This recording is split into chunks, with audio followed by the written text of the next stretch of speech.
Every choice that you make comes with a trade-off. Money is an invitation to critical thinking. You can afford anything, but not everything.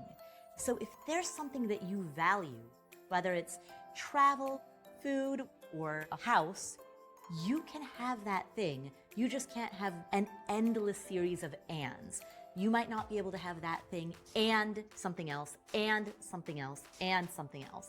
And that doesn't just apply to your money, that applies to your time, your focus, your energy, your attention, any limited resource. And life is the ultimate limited resource. So when you practice being better at managing your money, you practice being better at managing your life. My name is Paula Pant. I am the host of the Afford Anything podcast. I want to help you reach financial independence by making smarter decisions with your money.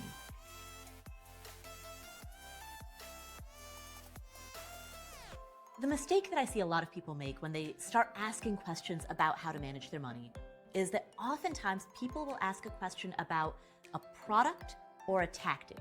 So for example, they might say, should I use this app? Or should I invest in cryptocurrency? First principles thinking is stripping away everything and really getting to the root of something. So if you think about a tree, the tactics and the products are like the leaves of a tree. That's the most visible surface. So of course, it's what people might ask about first.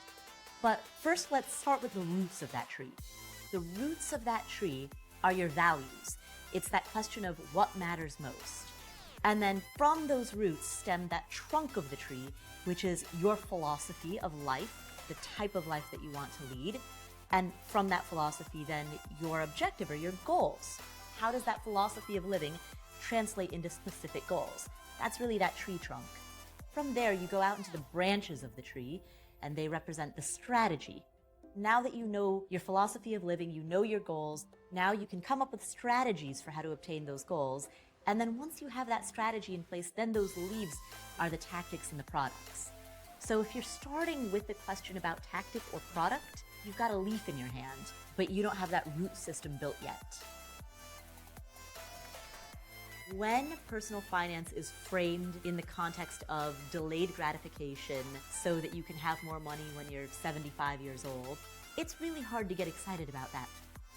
But when we reframe that as financial independence and how taking better care of your money leads to this flourishing of freedom, of opportunity, of choice, that becomes much more enticing.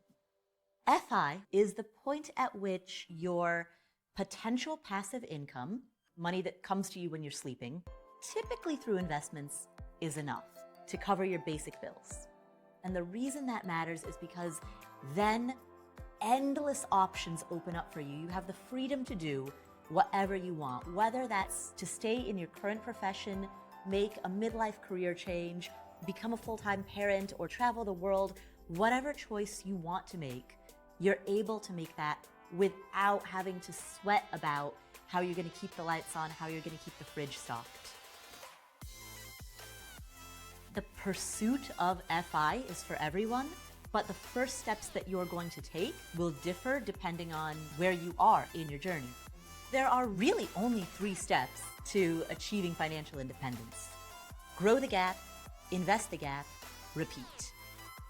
Grow the gap means to grow the gap between what you earn and what you spend. And there are only 2 ways to increase that gap: earn more or spend less, or both.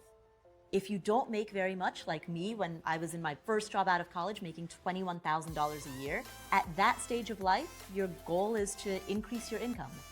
If you're already making big dollars, but you have a spending problem, the low-hanging fruit is to curb that spending problem and to address the root psychological issues that are leading to that spending problem. Step 2 is to then invest that gap. My personal feeling is that everyone should aim to save and invest at least 20% of their income. And when I say save and invest, that includes making additional payments towards a debt above and beyond the minimum required, retirement savings, investments in an investment account. It includes building up your emergency fund. Start with a goal of saving 20%, and if you're nowhere close to that, increase your savings rate by 1%. And do that every